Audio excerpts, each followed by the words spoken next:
आज आपण देवाच्या नैवेद्याच्या ताटात मीठ का वाढू नये यावर आधारित एक शास्त्रोक्त माहिती बघणार आहोत. देवाला दाखवणाऱ्या नैवेद्यामध्ये मीठ का वाढू नये याची शास्त्रोक्त माहिती. पौराणिक व आध्यात्मिक दृष्ट्या मीठ हे म्हणजेच अहंकाराचं प्रतीक मानलं जातं.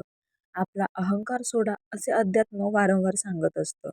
तो अहंकार मिठाच्या रूपाने देवापुढे मांडू नये ही त्यामागची धारणा व शास्त्र खाल्ल्या मिठाला जागावं असं म्हटलं जातं.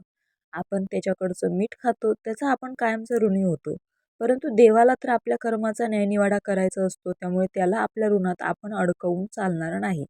म्हणून नैवेद्याच्या ताटात मीठ घालत नाही. शास्त्रीय कारण आहे, नैवेद्याच्या ताटात मीठ वाढूच नाहीत, कारण नैवेद्य दाखवताना पाणी चुकून मिठावर पडलं तर ते पसरतं व नैवेद्यही खराब होतो. दुसरं कारण असं की पूर्वी नैवेद्य केळीच्या पानावर वाढून ठेवत. ओलसरपणामुळे मिठाला लगेच पाणी सुटते, म्हणून नैवेद्याच्या पानावर मीठ वाढत नाहीत. मीठ हे कायम शिजवलेलं म्हणजेच अन्न शिजवताना त्यात घातलेलं खावं. वरून लावलेलं मीठ शरीराला अपायकारक म्हणून नैवेद्याच्या पानात वाढू नये. पर्यायाने आपणही खाऊ नये.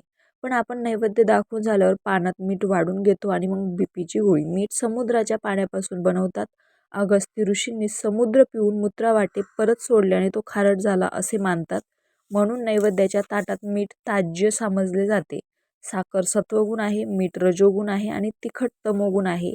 मी देवाला नैवेद्यात अतिरिक्त मीठ दिलं तर माझी भक्ती रजोगुण भक्ती आहे आणि हे टाळण्यासाठी नैवेद्यात मीठ देत नाही. तात्पर्य म्हणजे माझ्याकडे जे काय आहे ते नैवेद्यात आहे, माझ्याकडे यापेक्षा जास्त नाही. दासबोध ग्रंथात खूप चांगला श्लोक आहे. पांचा विषयांचा नैवेद्य जेव्हा पाहिजे तेव्हा सिद्ध, ऐसे न करिता सद्य रोग होती. दशक 17 प्रकृती पुरुषाचा. वरील श्लोकाचा अर्थ असा आहे की आपले संपूर्ण शरीर देवाला नैवेद्य म्हणून आपण समर्पित केले पाहिजे.